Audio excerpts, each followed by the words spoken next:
Magandang araw, magandang buhay mga ka-farmers. Andito naman po tayo sa ating bukid para dalawin itong ating palay kung ano na ang result. So yan mga ka-farmers, today is December 14. So makikita nyo mga ka-farmers, yan, nasa labas na lahat ng bunga ang ating palay. So kukumustahin yung mga area na kung saan doon nanalanta ang mga pesting daga. Puntahan natin yung area mga ka-farmers, kung yun ba ay tumigil na ba sila. So ito, alhamdulillah naman mga ka-farmers, kahit pa paano meron din tayong nakikitang magandang result sa ating palay. Ito mga ka-farmers, ito yung kagagawa ng lokot-lokot. So last Friday mga ka-farmers, nag-spray tayo ng pamuksa sa insekto, kung saan na-i-vlog natin sa last na vlog natin yung pagsalanta ng mga ipis daga dito sa ating area. So tingin ko mga ka-farmers, baka nakuha na nila yung budget nila at tumigil na sila. So dito yung area mga ka-farmers na ipinakita ko sa inyo sa last na vlog natin, ang talagang sinasapol. Itong area, yung manipis ang kaniyang bunga, sinasapol ng mga pesting daga itong ating palay. So tingin ko mga ka-farmers, baka busog na sila at nagtago na sila sa kanilang lungga. So ito, lahat ng bunga ng ating palay mga ka-farmers ay nasa labas na. May isa-isa ng nangungulay dilaw, no? Kumbaga siguro mga 2 weeks from now, maghihinog na ito. Yan mga ka-farmers.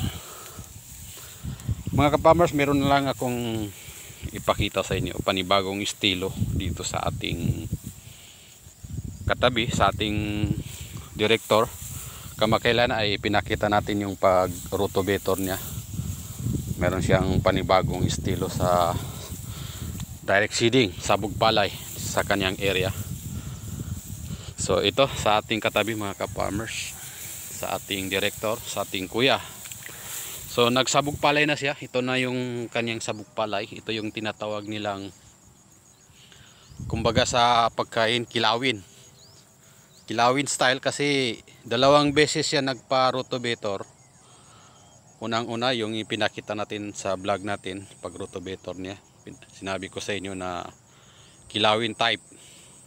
Hindi na kailangan suyudin pa, hindi na kailangan masyadong maraming trabaho. Basta unang ginawa niya, nagpa-rotovator siya. After rotovator, after 5 days, second rotovator, at nagsabog palay na siya. Ito na yung result mga ka-farmers. So makikita niyo mga ka-farmers, is talagang itong area niya is walang kaplastado, no? Kasi 2 beses ni rotovator, so diretso sabog palay, wala nang plansa. So okay naman, nakikita natin yung result mga ka-farmers. Kinakailangan dito is mapuksa itong kaniyang damo, no? So ito lang ang pag-aalaga dito, at saka ang naging advantage pa dito mga ka-farmers is itong kaniyang itong katawan ng palay nagiging organic fertilizer nitong palay, no? So hindi na masyadong maraming trabaho, less effort. Kumbaga hindi katulad sa ginagawa natin, 3 beses pa tayo magbawbaw at mag-iplansa pa natin. So ito ngayon, ito na yung result. Malalaman natin ito kapag mamunga na, kung ano yung result. Yun ba parehas lang sa maraming preparation na ginawa natin. Kung ganito, maganda rin naman, parehas lang naman ng ani, bakit pa tayo pagod, no? So ganito na lang ang estilo natin. So sinishare natin ito mga ka-farmers para magkaroon kayo ng idea sa mga areas ninyo, kung magiging maganda ang result sa ani. Ganito na lang ang gagawin natin para less gastos siya, less pagod, saka ganun pa rin. Kung yun ang parehas lang ng result sa kanyang bunga, dito na tayo sa less trabaho, less gastos pa. So yan mga ka-farmers, habang naglalakad tayo dito sa katabi natin, pilapil natin, titingnan natin yung mga areas na kung saan doon salanta yung mga pesting daga. At nakikita niyo mga ka-farmers, mga kagintong palad, is yan sa video natin ito, is nakita natin itong bagong estilo dito sa aming area, para meron kayong idea sa mga area ninyo. Kung ganito naman ang result mga ka-farmers, is maganda, no? Kasi ang buti lang palay kapag nandyan na sa lupa, talagang tutubo yan. Yun na nga, ito ay ginagawa lang ito kasi dito sa aming area is asa sa tubig ulan. Kumbaga nangyari lang ito kasi kala ng ating director is maghahabol siya, pero maghahabol siya ng tubig, pero may umulan din dito, no? So ito mga ka-farmers, ito yung dito banda sa ating palay. Okay naman itong kanyang pamumunga, may tubig nga ito, at itong tubig niya mga ka-farmers is ipalabas natin para pagka harvest mga ka-farmers is matigas na yung ating area. So ang pinakakuan lang dito mga ka-farmers, dito sa kilawin type is kinakailangan talagang masugpo ang damo, kasi yan na nga, no? Walang kaplastado yung area.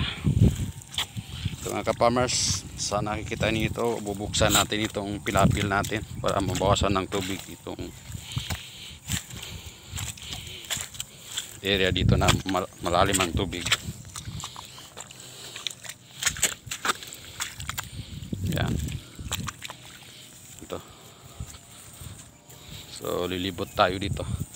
Ito mga ka-farmers, yung kagawa ng daga. Makikita niyo dyan. Talagang wala na itong bunga. Talagang pinutol na nila.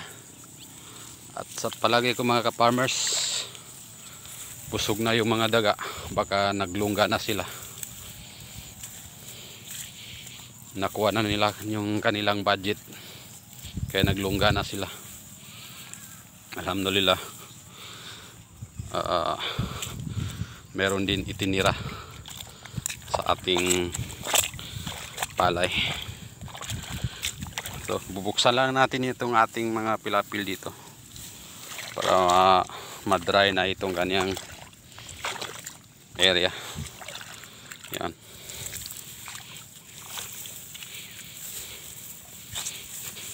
So, may bukas naman dito, malaki din yung bukas dito.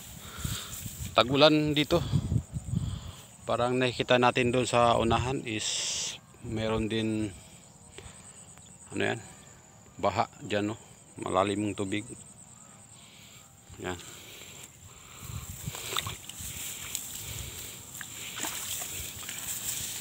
Makapal na nga dito mga ka-farmers itong pilapil natin na in-sprayan natin ng pamatay damo. So kumapal na rin itong nabuhay ulit. So makikita niyo mga ka-farmers, ito na yung dito, naglungga na itong mga daga dito. Nagsilungga na sila, siguro busog na sila.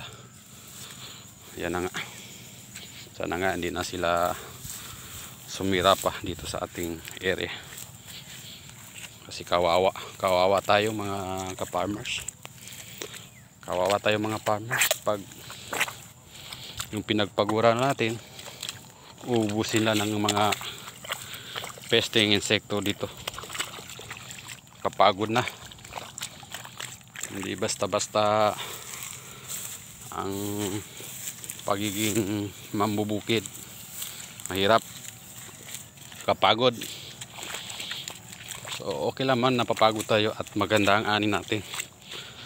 Yun ay nababawi. Pero pag napagod na tayo tapos nasira pa ng mga peste, yun hindi mababawi yung pagod natin. So yan ang mga farmers. Yan ang update natin dito sa ating area. Expected natin ito mga ka-farmers. Pag harvest natin is coming January, no?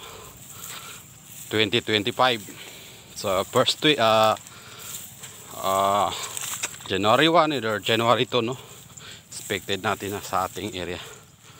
Maraming salamat sa patuloy na pagsubaybay sa ating Gintong Palad channel.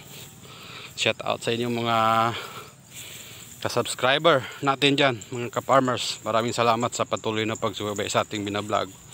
Mga ka-farmers, yung i-vlog natin na pamatay damo, grass cutter yung ginamit natin mga ka-farmers. Maraming comment down sa ating binag na i-vlog.